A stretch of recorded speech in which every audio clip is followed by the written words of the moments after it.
welcome back to my YouTube channel. তো আজি এটা নতুন ভিডিও আহিছে। ভিডিওটো মানে এনেকুৱা, তো আপোনালোকে বহুতে ভাবি আছে যে ছেকেণ্ড হেণ্ড অটো ক'ত পোৱা যাব। তো মোৰ তাত বৰ্তমান দুখন ছেকেণ্ড হেণ্ড অটো আছে। এখন হৈছে বাজাজৰ যোনটো অল্ড মডেল হয়, যোনটো বাজাজৰ ইলেক্ট্ৰিক অল্ড মডেল আহিছিল। তো সেইটো এটা মডেল আছে মোৰ লগৰ এজনৰ, তেওঁ বিক্ৰী কৰে। তেওঁ মানে কোনো ইনষ্টলমেণ্ট নাই, চিধা কেছ টকা দি বিক্ৰী কৰিব। তো আপোনালোকে যদি লাগে মই ফটোটো স্ক্ৰীণত লগাই দিম। তো আপোনালোকে মোক DM কৰিব পাৰে বা কমেণ্ট কৰিব কিমান কি হয়, নাম্বাৰ দিব, মই তাতে নাম্বাৰ দি দিম। আৰু এখন আছে AP FX City, যিখন গাড়ী হৈছে মোৰ গাড়ীখন। তো মানে মোৰ গাড়ী দুখন আছে বৰ্তমান। তো এখন মই বিক্ৰী কৰোঁ। এখনত ধৰি লওক কোনো ধৰণৰ ফাইনেন্স নাই, ডাইৰেক্ট কেছ টকা লাগিব। মই মোৰ গাড়ীখন দেখাই আছোঁ, আপোনালোকে এবাৰ চাই লওক। এইটো হৈছে মোৰ গাড়ী, আপোনালোকে চাই ল'ব। AP FX City, মাত্ৰ 8 মাহমান হৈছে আৰু, মানে কাগজটো চোৱা নাই বৰ্তমান, 1 বছৰ হোৱা নাই কমপ্লিট। তো এইটো মই বিক্ৰী কৰিম।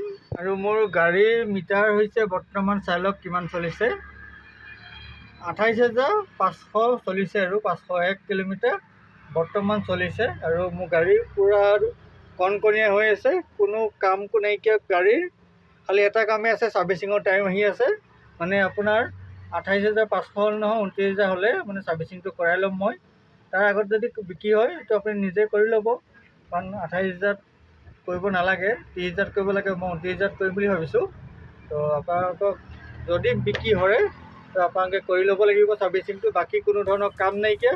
গাড়ীটো আপোনালোকে যদি মোৰ ভিডিঅ' চাইছে তো দেখা পায়, গাড়ীখন মই ছিংগল হাত শেহতীয়া গাড়ী হয়। মই কাকো গাড়ীটো আজিলৈকে চলাব দিয়া নাই, যি নেকি মই অকলে গাড়ীখন চলাওঁ। আৰু যোনদিনাখন মই নচলাওঁ, গাড়ী বন্ধ কৰি ৰাখোঁ। তো মানে গাড়ীখন বিকাৰ ৰিজন এইটোৱে হৈছে, মোৰ গাড়ী দুখন আছে বৰ্তমান, আৰু এখন আছে। তো সেইখন মানে ধৰি লওক মোৰ লগতে চলাই আছে, তেওঁ নচলায় বোলে, তেওঁ গাড়ীখন মই চলাম।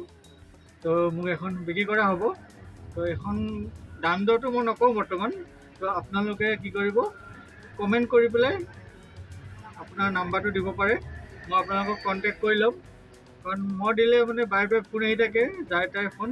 তো যাক দৰকাৰ গাড়ী, তো তাকহে কৈছোঁ মই। আৰু এটা শ্বৰ্টকাটকৈ কৈ দিছোঁ, গাড়ীৰ দামটো কিমান আহিব। ধৰি লওক 2.5 লাখৰ পৰা 3 লাখৰ ভিতৰত গাড়ীটো আহিব, চিধা চিধি কথা কৈ দিছোঁ। আৰু কেছ টকা হ'ব গাড়ীখন, কোনো ধৰণৰ ফাইনেন্স নাইকিয়াটো। আৰু ফাইনেন্স নকৰোঁ মই, কাৰণ কেছ টকা দি লোৱা গাড়ী ফাইনেন্স নকৰে ৰিটাৰ্ণ। তো সেইটো কাৰণে মোক কেছ পে'মেণ্ট লাগিব। আৰু গাড়ীটো এবাৰ মই পূৰা ভিতৰতো দেখাই দিছোঁ। গাড়ীৰ ভিতৰত পূৰা বডি চাই লওক। নতুনকৈ মই বডিটো, গাড়ীৰ যোনটো বডি আহে মই সেইটো খুলি পেলাই নতুন বডি বনাইছোঁ। এইটো ব্ৰেণ্ড নিউ বডি। তো মোৰ ডবল বডি আছে, তলত আৰু এটা বডি আছে, এইটো চাই লওক। এইটো ডিলাৰৰ বডি আৰু এইটো মোৰ বডি। তো ডবল বডি আছে, আৰু চিট কভাৰ পূৰা লগোৱা আছে। অলপ চাফা কৰিলে পূৰা চাফা হৈ যাব, ধোৱা নাই বৰ্তমান। তো ধুলে মানে একোৱে চিকচিকীয়া হৈ যাব ভিতৰতো।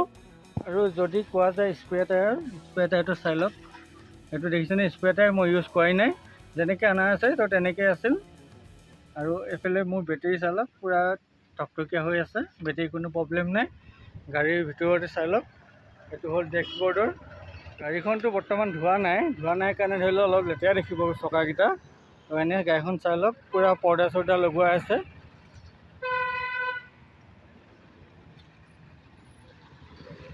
নাম্বাৰ প্লেটটো হ'ল 01 ৰেজিষ্ট্ৰেশ্যনৰ, গুৱাহাটী হয়। তো তাত কোনো প্ৰব্লেম নাইকিয়া আপোনাৰ। মানে গাড়ীৰ কথা ক'বই নালাগে, বেক চাইডটো মই দেখাই আছোঁ, চাই লওক পূৰা ধুনীয়া হৈ আছে। বডি বনোৱা গাড়ী হয়, যিটো বাজাজ গাড়ী হয়।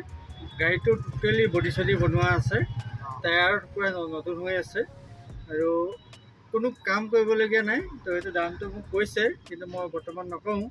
তো এটা হেৰি দি দিছোঁ, তো 2 লাখৰ পৰা 2.5 লাখৰ ভিতৰত হ'ব।